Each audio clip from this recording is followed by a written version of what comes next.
Hello everybody, this is Your Life, My Hands, and welcome back to my kitchen. What do we have today? We have one of the best food sources ever known to man. I'm going to be making homemade mozzarella sticks. And mozzarella sticks, are just one of the best food sources. You have cheese, mozzarella cheese on top of that, which is the best kind of cheese, and any cheese is great. And then you put bread on it and you fry it, and it's awesome.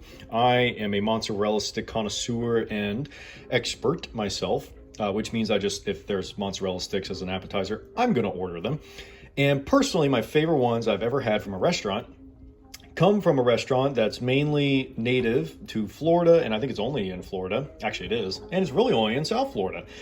It is Duffy's Sports Grill and Bar. And Duffy's is awesome. Duffy's, people who know Duffy's are familiar with it.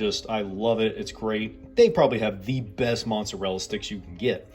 So, I can't emulate them because they actually have like their own batter and stuff, and they're just awesome. I'm going to be making my own kind. So, we have a whole bunch of Kraft whole milk, I believe they're whole milk, cheese sticks. And yeah, just like the little individual cheese sticks you get those. They're already in tubular form. It's great. I got some marinara, not really concerned about the quality of the marinara. I'm mainly focused on these. And what we're going to be doing today, I need to reorganize actually this a little bit. You take your mozzarella sticks, you dunk them in egg wash, you throw them in flour, you dunk them in egg wash, and then you put them in some panko breadcrumbs for that nice crispy outside. That's going to be awesome. And then we're going to end up frying them. I had read when reading about some of mozzarella stick etiquette that you're supposed to freeze them when you're done breading them, and it allows the cheese to get very hard, very cold, so that when you start frying them, it doesn't immediately just melt and turn into nothingness. It'll allow the outside to turn into a nice crisp shell, hold the cheese in place while it continues cooking for a few minutes, and it allows it to melt without splitting apart and turning into nothing, essentially, because it just spreads all out. So I'm gonna get all these battered up, get them in the freezer for about 45 minutes, and then we're gonna go fry them in the finest great value vegetable oil you can possibly have. So I'll see y'all then. And they are done. I forgot to mention before I'm gonna throw these in the freezer, the flour kind of bath that I gave them, there was salt, pepper, a decent amount of cayenne pepper, and a whole bunch of garlic powder in there. So they've been seasoned up pretty good.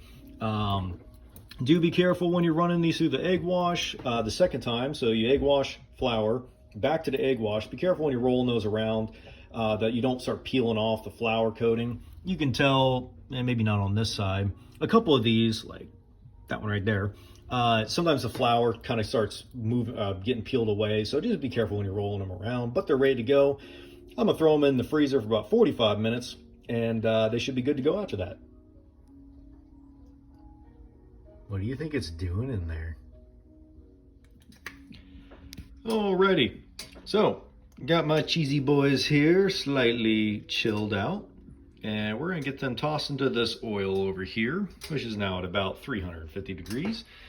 And let's see what happens. That's beautiful. We're gonna get these fried up in some batches, hopefully so that we can keep our oil at a decent temperature. Do them a few at a time, recheck the temperature, go from there. These things only need a few minutes in here, and they should be all right. So we're gonna give them a few minutes, get them out once they're all crispy, and we'll see how they come out. They're done, and they look incredible. I will say a couple thoughts. I don't know if panko was exactly the best breading for these to have, because it doesn't quite make a tight crumb on the sides of it. I think it's going to provide the best crunch, but it didn't exactly hold all the cheese in, which when cheese starts melting, it's going to push its way out of, whatever it's holding. So maybe that's not on me, but I guess maybe like normal breadcrumbs may work better. But anyways, we are going to see how these homemade mozzarella sticks do. Just dunk it in some marinara, why not?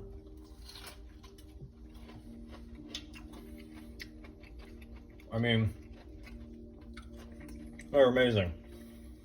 It's just mozzarella cheese stick, some good breading on it, fried for a couple minutes so it's nice and crispy, And I mean, that panko, maybe it doesn't hold all the cheese in, but I don't think you're going to find a better crust for mozzarella sticks than that.